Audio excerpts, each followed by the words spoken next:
দুই বন্ধু গল্প করতেছিল।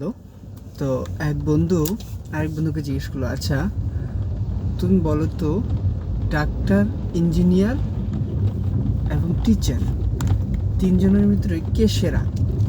তো দ্বিতীয় বন্ধু বলল যে ইঞ্জিনিয়ার সেরা। প্রথম বন্ধু বলল যে ইঞ্জিনিয়ার না, টিচার হচ্ছে সেরা। তো বললো কীভাবে টিচার সেরা? তো চলো তোমার একটা উদাহরণ দিই।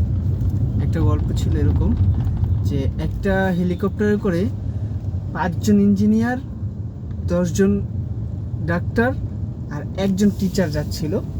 তো প্রতিমধ্যে পাইলট যাওয়ার পরে পাইলট প্রতিমধ্যে বলল যে আমাদের প্লেনে অনেক ওয়েট হয়ে গেছে, আমরা সবাই যারা যারা আছে পিছনে ভিতরে তারা সবাই রশিতে ঝুলে পড়ে। এখন সবাই তো রশিতে ঝুলে পড়ছে। তো পাইলট বলতেছে না, ঝুললেই হবে না, প্লেনের অবস্থা খুবই খারাপ, যে কেউ একজন নিচে নেমে যেতে হবে, মানে ফ্লাই করতে হবে, প্যারাশুট বা যেভাবেই হোক নামতে হবে, প্লেন থেকে মাইনাস হইতে হবে, নামাই ওয়েট কমাইতে হবে। তো এখন বললো যে ওয়েট কমাবে কে, কে স্যাক্রিফাইস করবে, সবার জন্য কে স্যাক্রিফাইস করবে?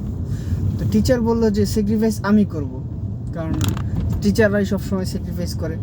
ডাক্তার, ইঞ্জিনিয়ার বানানোর জন্য টিচাররা স্যাক্রিফাইস করে, টিচাররা কষ্ট করে। তো বললো ঠিক আছে, টিচার স্যাক্রিফাইস করবে, ওকে ফাইন।